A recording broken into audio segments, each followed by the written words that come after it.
Mm,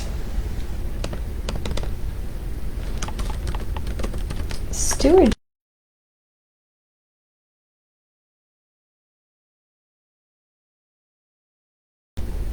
So great how we're talking.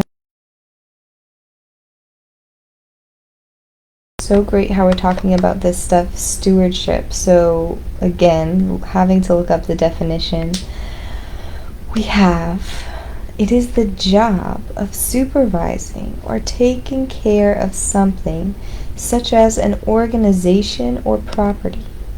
So again, this is very relatable to the locals here in the Florida area and those who have suffered hardship from the hurricane. I first fruits of the storm. But now we're going to discuss stewardship. It's a very fitting theme for what's going on. We are going to, again, look to see what the Bible has to say about stewardship.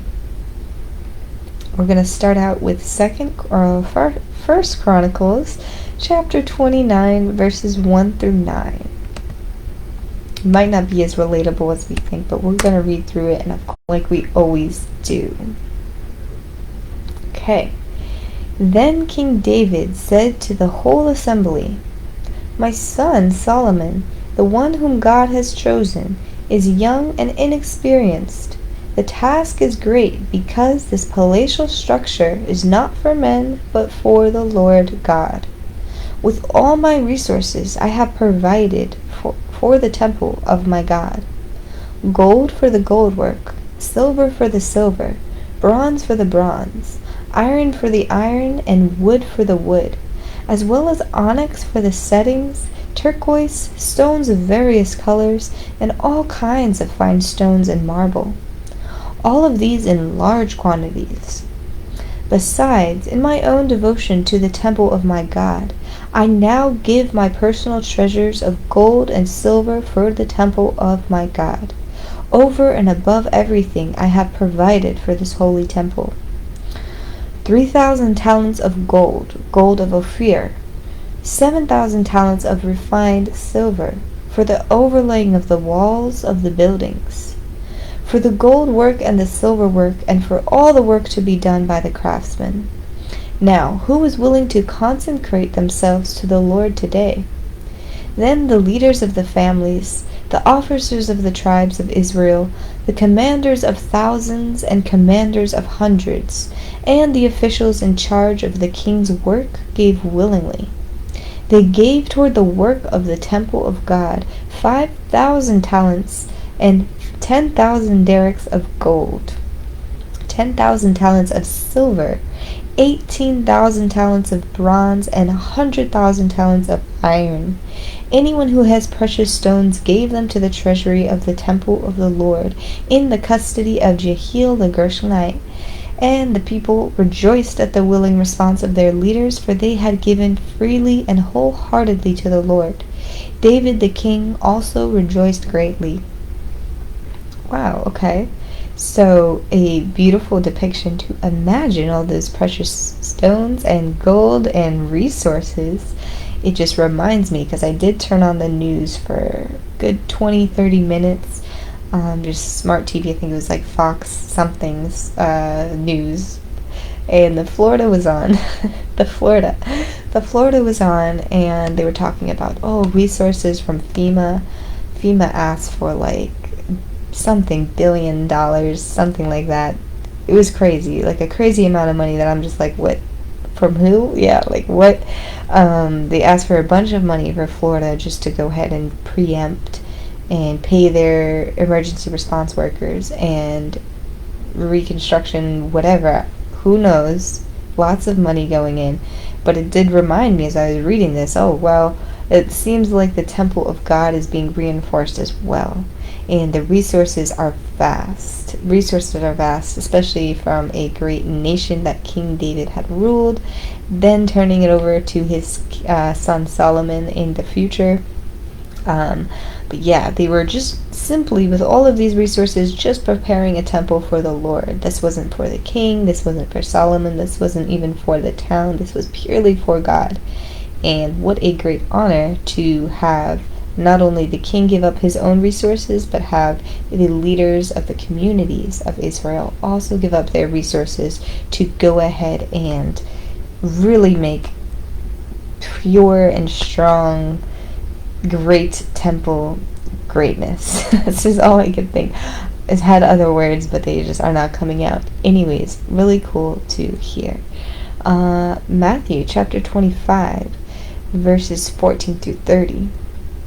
Again, it will be like a man going on a journey, who called his servants and entrusted wealth to them.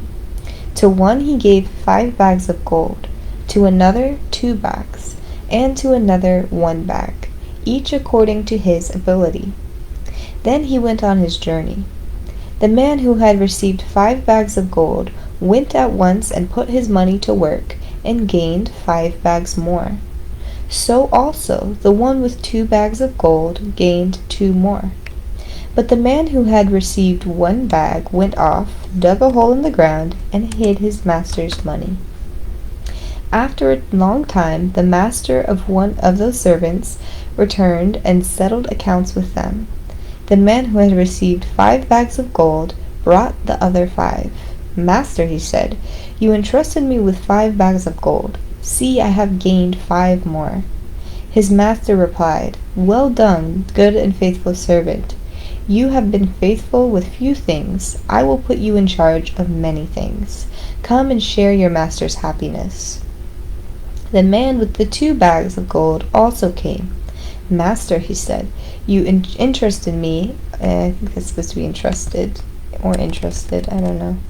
Entrusted me with 2 bags of gold. Sorry, with 2, I had to fix that, and now okay.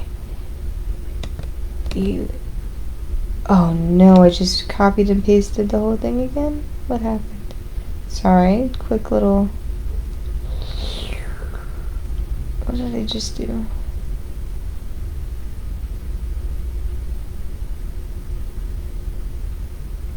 Sorry, just bear with me for just a second while I fix this. Interest. I just copied and pasted a bunch of things. I don't even know how that happens.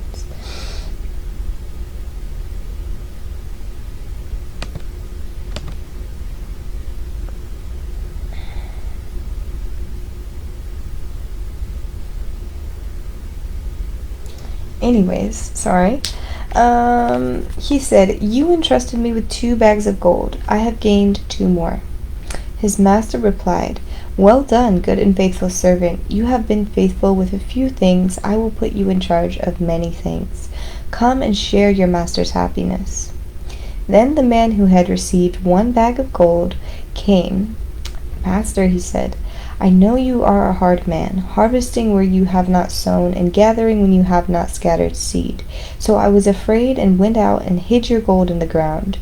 See, here is what belongs to you. His master replied, you wicked and lazy servant.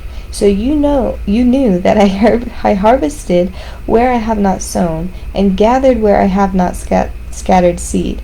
Well, then you should have put my money on deposit with the bankers, so that when I returned I would have received it back with interest.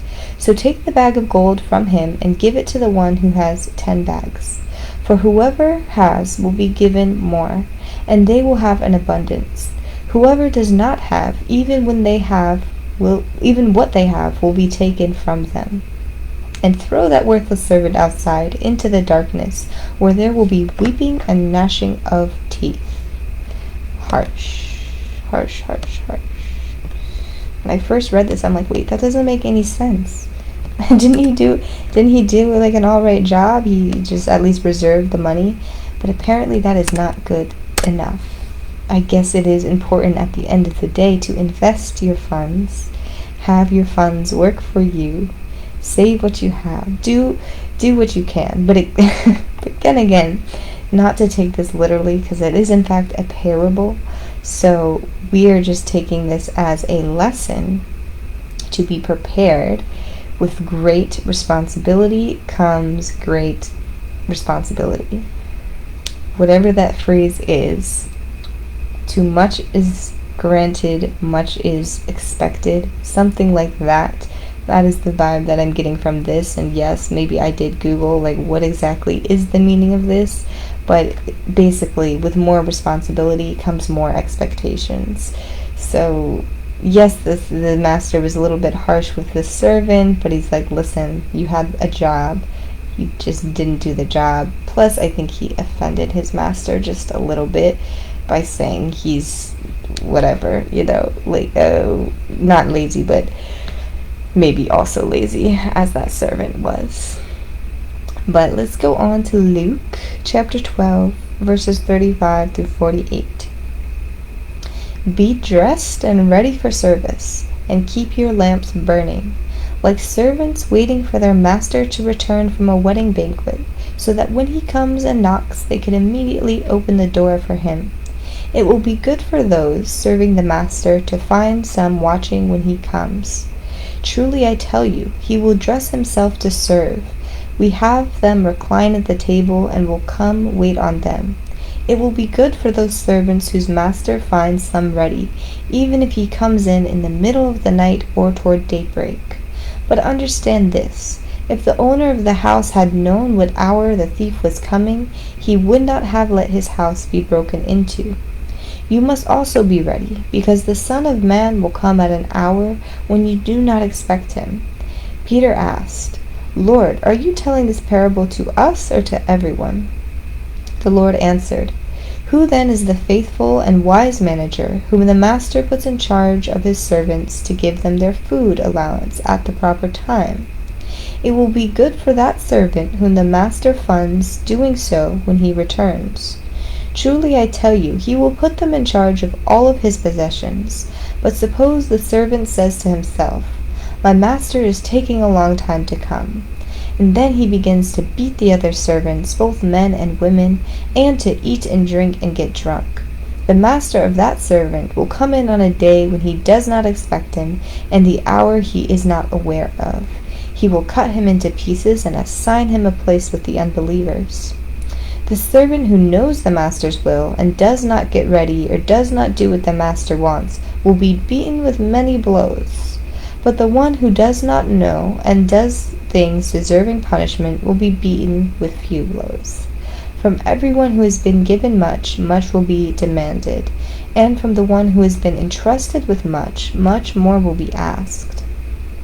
So very important. We actually read a little bit of excerpt of that, I believe, in the last one, unless I think it was in a different book, different gospel.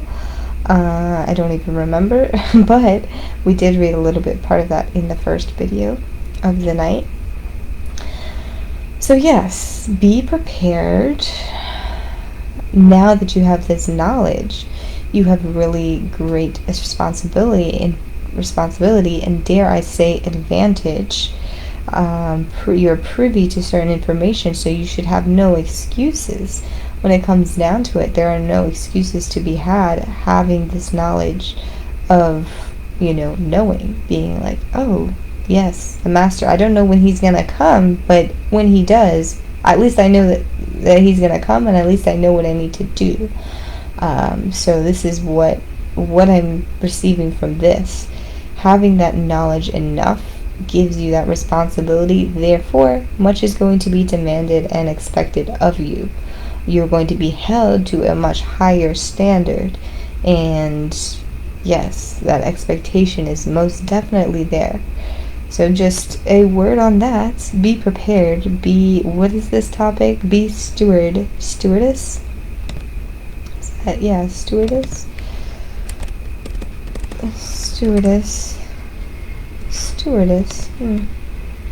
That usually is referred to as a woman who is employed to provide meals and otherwise look after the passengers of a ship. Interesting. This is a giant ship, by the way, that we're on, or an aircraft in space, this planet. It's a giant ship. But yes, have stewardship and look after your house. Look after you at all times, because you never know when that time you're going to be looked at and you're going to be judged for what you have. It doesn't necessarily mean monetarily. Again, those parables were just to serve as an example, so it's easy to visualize money and stories about money and value, because it's something that can be visualized and something that can be counted. So it's easy to talk about that, but it's really not about material value. It's about what we have inside of our hearts. And that's really what is important. That's really what counts. That's really what can be analyzed at the end of the day, to a very, very fine degree. Because money is pretty much money. But we talked about those gifts in the first video. So go ahead and study those gifts. There are 8 of them. I know we talked a little bit about the various gifts of the Spirit and things like that, but these are a little bit different. These are in kind of a certain order that need to be achieved. So I would go ahead and look at those 8 gifts, focus on them daily, practice elements of each one, maybe pick one gift a week or one gift a day, and kind of practice what it means to embody that gift every day, and I will do the same. Yes, but let's go ahead and end the night. My back and neck is hurting. Let's end the night and let's watch some Netflix now. Have a good one. See you in the morning. Bye-bye.